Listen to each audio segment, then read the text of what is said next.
ഓം ഹരി ഓം ശ്രീ ഗുരുഭ്യോ നമഃ. ഹരി ഓം. 12-ാം ദശകത്തിലെ 8, 9, 10 ശ്ലോകങ്ങൾ. ഭഗവാൻ ജലാശയത്തിൽ ഭൂമിയെ തിരയുന്നു. അന്തർജലം തദനുസങ്കുല നക്രചക്രം. അന്തർജലം തദനുസങ്കുല നക്രചക്രം. ഭ്രാമ്യത്തിമിംഗിലകുലം കലുഷോർമിമാലം. ഭ്രാമ്യത്തിമിംഗിലകുലം കലുഷോർമിമാലം. ആവിശ്യ ഭീഷണരവേണ രസാതലസ്ഥാനാകമ്പയൻ. ആവിശ്യ ഭീഷണരവേണ രസാതലസ്ഥാൻ ആകമ്പയൻ. വസുമതീവ ഗവേഷയത്വം. ആകമ്പയൻ വസുമതീം അഗവേഷയസ്ത്വം.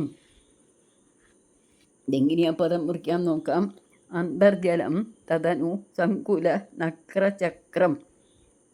ഭ്രാമ്യത് തിമിംഗിലകുലം കലുഷോർമിമാലം. ഒന്നിച്ചനെ വായിക്കാം. ഭ്രാമ്യത്തിമിംഗിലകുലം കലുഷോർമിമാലം. ആവിശ്യ ഭീഷണരവേണ രസാതലസ്ഥാനാകമ്പയൻ ഉണ്ട്. ആവിശ്യ ഭീഷണരവേണ രസാതലസ്ഥാൻ ആകമ്പയൻ. വസുമതീം അഗവേഷയസ്ത്വം. അഗവേഷയ യഹ ത്വം. അതാണ് ആകമ്പയൻ വസുമതീം അഗവേഷയസ്ത്വം എന്ന് പറയുന്നത്. ഇതിൻ്റെ അർത്ഥം നോക്കാം. ത്വം തദനു സങ്കുല നക്രചക്രം. നിന്തിരുവടി അനന്തരം അങ്ങമിങ്ങും പായുന്ന മുതലക്കൂട്ടത്തോടു കൂടിയതും. ഭ്രാമ്യത്തിമിംഗിലകുലം വട്ടം തിരിയുന്ന തിമിംഗലക്കൂട്ടങ്ങളോട് കൂടിയതും. ഭ്രാമ്യത പറഞ്ഞാൽ വട്ടം തിരിയുന്ന. കലുഷോർമിമാലം ഇളകിമറിയുന്ന തിരമാലകളോടുകൂടിയതും. അന്തർജലം ആവിശ്യ ആയ ജലമധ്യത്തിലേക്ക് ഇറങ്ങിച്ചെന്നിട്ട്. ഭീഷണരവേണ രസാതലസ്ഥാൻ ആകമ്പയൻ ഭയങ്കര ഗർജനം കൊണ്ട് പാതാളവാസികളെ കിടികിടെ വിറപ്പിച്ചുകൊണ്ട്. വസുമതിയും അഗവേഷയ ആ ഭൂമിയെ അന്വേഷിച്ചു. ഭീഷണരവേണ പറഞ്ഞാൽ ഭയങ്കര ഗർജനം എന്നാണ് അർത്ഥം. ഇനി ഇത് നമുക്ക് ട്യൂണിൽ ചൊല്ലി നോക്കാം. അന്തർജലം തദനുസങ്കുല നക്രചക്രം. അന്തർജലം തദനുസങ്കുല നക്രചക്രം. ഭ്രാമ്യത്തിമിംഗിലകുലം കലുഷോർമിമാലം. ഭ്രാമ്യത്തിമിംഗിലകുലം കലുഷോർമിമാലം. ആവിശ്യ ഭീഷണരവേണ രസാതലസ്ഥാൻ. ആവിശ്യ ഭീഷണരവേണ രസാതലസ്ഥാൻ ആകമ്പയൻ വസുമതീം അഗവേഷയസ്ത്വം. ആകമ്പയൻ വസുമതീം അഗവേഷയസ്ത്വം. 9-ാമത്തെ ശ്ലോകം നോക്കാം. ദൃഷ്ട്വാഥ ദൈത്യഹതകേന രസാതലാന്തേ. ദൃഷ്ട്വാഥ ദൈത്യഹതകേന രസാതലാന്തേ സംവേശിതാം ഛടിതി കൂടകിടിർ വിഭോത്വം. സംവേശിതാം ഛടിതി കൂടകിടിർ വിഭോത്വം. ആപാതുകാൻ അവിഗണയ്യ സുരാരിഖേടാൻ. ആപാതുകാൻ അവിഗണയ്യ സുരാരിഖേടാൻ. ദംഷ്ട്രാങ്കുരേണ വസുധാമദധ സലീലം. ദംഷ്ട്രാങ്കുരേണ വസുധാമദധ സലീലം. ഇനി പദം മുറിക്കാൻ നോക്കാം. ദൃഷ്ട്വാഥ ദൈത്യഹതകേന രസാതലാന്തേ സംവേശിതാം ഛടിതി കൂടകിടിർ വിഭോത്വം. കിടിർ വിഭോത്വം ഒന്നിച്ച് വായിക്കാം. കൂടകിടിർ വിഭോത്വം. ആപാതുകാൻ അവിഗണയ്യ. ആപാതുകാൻ അവിഗണയ്യ സുരാരിഖേടാൻ. ദംഷ്ട്രാങ്കുരേണ വസുധാം അഥഥാഹ സലീലം. ദംഷ്ട്രാങ്കുരേണ വസുധാം അഥഥാ സലീലം. ഇനി അർത്ഥം നോക്കാം. ഹേ വിഭോ കൂടകിടീത്വം. ഹേ സർവശക്ത മായാവരാഹമൂർത്തിയായ നിന്തിരുവടി. കിടി എന്ന് പറഞ്ഞാൽ വരാഹമൂർത്തി എന്നർത്ഥം. അപ്പോൾ ഇവിടെ എത്രയാ ഉദാഹരണങ്ങൾ പറഞ്ഞു തന്നതല്ലേ നമുക്ക്. കോല, ശിശുകോല രൂപി പറഞ്ഞു. അപ്പോൾ അവിടെ കോല പറഞ്ഞാൽ പന്നി എന്നർത്ഥം. പിന്നെ സൂകർ എന്ന് പറഞ്ഞാൽ പന്നി എന്നർത്ഥം. വരാഹം എന്ന് പറഞ്ഞാൽ പന്നി എന്നർത്ഥം. ഇവിടെ കിടി എന്ന് പറഞ്ഞു. കിടി എന്ന് പറഞ്ഞാലും പന്നി എന്നാണ് അർത്ഥം. അഥ ദൈത്യഹതകേന അന്വേഷണാനന്തരം അസുരാധമനാൽ രസാതലാന്തേ സംവേശിതാം വസുധാം ദൃഷ്ട്വാ ഝടിതി.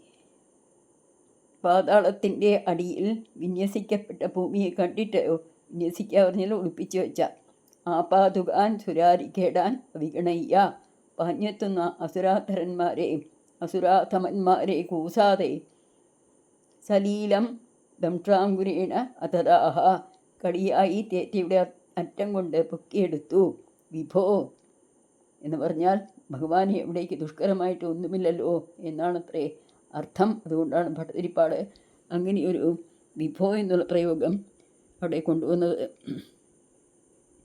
പിന്നെ ഭൂഗോളോദ്ധരണം അവിടേക്ക് വെറും ലീലയായതുകൊണ്ട് അത്ഭുതത്തിന് അവകാശമില്ല എന്നും ഇവിടെ ധ്വനിക്കുന്നുണ്ട്. ഭഗവാൻ വിചാരിച്ചാൽ എന്താ നടക്കാത്തതെല്ലാം ഭഗവാന്റെ അല്ലേ, അങ്ങനെയാണ് പറഞ്ഞു വരുന്നത്. ഇനി നമുക്ക് ട്യൂണിൽ ചൊല്ലി നോക്കാം. ദൃഷ്ട്വാഥ ദൈത്യഹതകേന രസാതലാന്തേ ദൃഷ്ട്വാഥ ദൈത്യഹതകേന രസാതലാന്തേ സംവേശിതാം ഛടിതി കൂടകിടിർവിഭോത്വം സംവേശിതാം കൂടകിടിർവിഭോത്വം ആപാതുകാൻ അവിഗണയ്യ സുരാരിഖേടാൻ ആപാതുകാൻ അവിഗണയ്യ സുരാരിഖേടാൻ ദംഷ്ട്രാങ്കുരേണ വസുധാം അതഥ സലീലം ദംഷ്ട്രാങ്കുരേണ വസുധാ അതഥാഹ സലീലം. ഇനി 10ാമത്തെ ശ്ലോകം. അഭ്യുദ്ധരന്നഥ ധരാം ദശനാഗ്രലഗ്ന അഭ്യുദ്ധരന്നഥ ധരാം ദശനാഗ്രലഗ്ന മുസ്താങ്കുരാങ്കിത ഇവാധികപീവരാത്മാ മുസ്താങ്കുരാങ്കിത ഇവാധികപീവരാത്മാ ഉദ്ധൂതഘോര സലിലാ ജലധേരുദഞ്ജൻ ഉദ്ധൂതഘോര സലിലാ ജലധേരുദഞ്ജൻ ക്രീഡാവരാഹവപുരീശ്വര പാഹിരോഗാദേ ക്രീഡാവരാഹവപുരീശ്വര പാഹിരോഗാദേ എന്ന് പ്രാർത്ഥിക്കുകയാണ്. ഇതെങ്ങനെയാണ് മുറിച്ച് വായിക്കാൻ നോക്കാം. അഭ്യുദ്ധരൻ അഥ ഒന്നിച്ച് തന്നെ വായിക്കാം. അഭ്യുദ്ധരൻ അഥ ധരാം ദശനാഗ്രലഗ്ന മുസ്താങ്കുരാങ്കിത ലഗ്നം എന്നല്ല മുസ്താങ്കുരാങ്കിത ഒന്നിച്ച് തന്നെ അങ്ങനെ തന്നെ വായിക്കണം. ദശനാഗ്രലഗ്ന മുസ്താങ്കുരാങ്കിത ഇവ അധികപീവരാത്മാ ഇവ അധികപീവരാത്മാ അതാണ് ഇവ അധികപീവരാത്മാ ഉദ്ധൂതഘോര സലിലാഹ ജലധേഹ ഉദഞ്ജൻ ഉദ്ധൂതഘോര സലിലാഹ ജലധേഹ ഉദഞ്ജൻ ക്രീഡാവരാഹ വപുരീശ്വര പാഹി രോഗാത് ക്രീഡാവരാഹ വപു ഈശ്വര പാഹി രോഗാത്. വളരെ എളുപ്പത്തിൽ വായിക്കാൻ പറ്റുന്ന ഒരു ശ്ലോകം തന്നെയാണ്. ഇനി നമുക്ക് ഇതിൻ്റെ അർത്ഥം നോക്കാം. ഹേ ക്രീഡാവരാഹ വപു ഈശ്വര, അല്ലയോ ക്രീഡാവരാഹമൂർത്തിയായ ഭഗവാനെ, അധധരാം അഭ്യുദ്ധരൻ ഭൂമിയെ എടുത്തതിന് ശേഷം അതിനെ മേലോട്ട് ഉയർത്തുവാനായി ദശനാഗ്രലഗ്നമുസ്താങ്കുരാങ്കിര ഇവ തേറ്റയുടെ തലപ്പിൽ പറ്റിപ്പിടിച്ചിരിക്കുന്ന ഇളം മത്തങ്ങയോട് കൂടിയവനോ എന്ന് തോന്നും വണ്ണമുള്ളവനും. അപ്പോൾ മുസ്താങ്കുരാങ്കിര എന്ന് പറഞ്ഞാൽ മുത്തങ്ങ എന്ന് പറയുന്നുണ്ട്. അത്രയും ലാഘവത്തിൽ ഭഗവാൻ എടുത്തുകൊണ്ട് വന്നു എന്നാണ് അർത്ഥം. അധിക പീവരാത്മാ ഏറ്റവും തടിച്ച ദേഹത്തോടു കൂടിയവനുമായി ഉദ്ധൂതഘോര സലിലാത് ജലദേഹേ ഉദഞ്ജൻ ഇളക്കപ്പെട്ട ഭയങ്കര ജലത്തോടു കൂടിയ സമുദ്രത്തിൽ നിന്ന് പൊങ്ങിവരുന്ന ത്വം രോഗാത് മാം പാഹി നിന്തിരിവടി രോഗത്തിൽ നിന്ന് എന്നെ രക്ഷിക്കേണേ എന്ന് പ്രാർത്ഥിക്കുകയാണ്. രോഗജന്യമായ ശോകസമുദ്രത്തിൽ ആണ്ടുമുങ്ങിയ എൻ്റെ ഹൃദയത്തെ ശ്രീ ഗുരുവായൂരപ്പ അങ്ങ് സമുദ്ധരിക്കണമേ എന്ന പ്രാർത്ഥനയും ഇവിടെ കാണുന്നുണ്ട്. ഭട്ടതിരിയുടെ ദിവ്യമായ പ്രാർത്ഥന എന്നാണ് ഭക്തജനങ്ങൾ പറയുന്നത്. ഏതായാലും നമുക്കും ആ പ്രാർത്ഥന ഭഗവാൻ വയ്ക്കാമല്ലോ അല്ലേ. ഇനി നമുക്ക് ട്യൂണിൽ ചൊല്ലി നോക്കാം.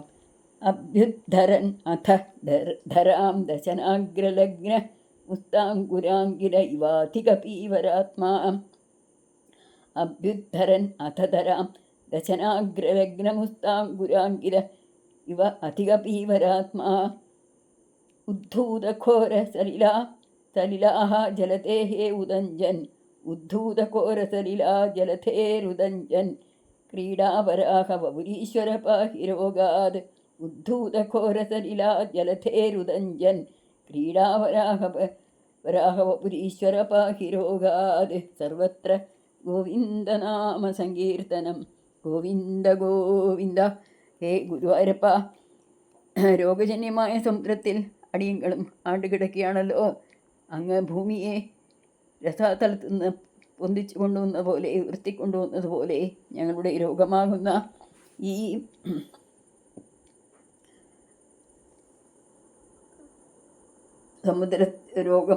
രോഗസമുദ്രത്തിൽ മുങ്ങിക്കിടക്കുന്ന ഹൃദയം, അതാണല്ലോ ദുഃഖസമുദ്രത്തിൽ മുങ്ങിക്കിടക്കുന്ന ഹൃദയത്തെ ഉദ്ധരിച്ചു തരണമേ ഗുരുവായൂരപ്പ. എപ്പോഴും അവിടുത്തെ തൃപ്പാദങ്ങളെ വേണം ഈ ഹൃദയത്തിൽ താങ്ങി നിർത്താൻ എന്നുള്ള പ്രാർത്ഥനയാണ് പറയുന്നത്. രോഗങ്ങളോ മറ്റുള്ള ദുഃഖങ്ങളോ ഒന്നും ഇതിനെ ബാധിക്കാൻ പാടില്ല. എപ്രകാരം ഭൂമിയെ അങ്ങ് ഉദ്ധരിച്ചു കൊണ്ടുവന്നുവോ അതുപോലെ ഭക്തഹൃദയങ്ങളെയും ഉദ്ധരിച്ചു കൊണ്ടുവരയണമേ എന്ന് പ്രാർത്ഥിച്ചുകൊണ്ടാണ് ഈ ദശകം ഭട്ടതിരിപ്പാട് ഉണ്ണിക്കണ്ണനെ തൃപ്പാദങ്ങളിൽ സമർപ്പിച്ചത്. നമുക്കും ആ ഭഗവത് തൃപ്പാദങ്ങളിൽ ഇതേ പ്രാർത്ഥനയോടെ, ഇതേ ഭാവത്തോടെ, ഇതേ എളിമയോടെ, ഇതേ ബഹുമാനത്തോടെ ആ പാദങ്ങളിൽ സമർപ്പിക്കാം. സർവം ശ്രീകൃഷ്ണാർപ്പണമസ്തു. ഹരി ഓം. കായേന വാചാ മനസേന്ദ്രിയൈർവാ ബുദ്ധ്യാത്മനാ വാ പ്രകൃതേ സ്വഭാവാത് കരോമി യദ്യത് സകലം പരസ്മൈ ശ്രീനാരായണായേതി സമർപ്പയാമി. ഹരി ഓം തത്സത്. ബ്രഹ്മാർപ്പണമസ്തു. ഹരേ രാമ രാമ രാമ ഹരേ ഹരേ, ഹരേ കൃഷ്ണ കൃഷ്ണ കൃഷ്ണ ഹരേ ഹരേ, ഹരേ രാമ രാമ രാമ ഹരേ ഹരേ, ഹരേ കൃഷ്ണ കൃഷ്ണ കൃഷ്ണ ഹരേ ഹരേ, ഹരേ രാമ രാമ രാമ ഹരേ ഹരേ, ഹരേ കൃഷ്ണ കൃഷ്ണ കൃഷ്ണ ഹരേ ഹരേ, ഹരേ രാമ രാമ രാമ ഹരേ ഹരേ, ഹരേ കൃഷ്ണ കൃഷ്ണ കൃഷ്ണ ഹരേ ഹരേ, ഹരേ രാമ രാമ ഹരേ ഹരേ, ഹരേ കൃഷ്ണ കൃഷ്ണ കൃഷ്ണ ഹരേ ഹരേ, ഹരേ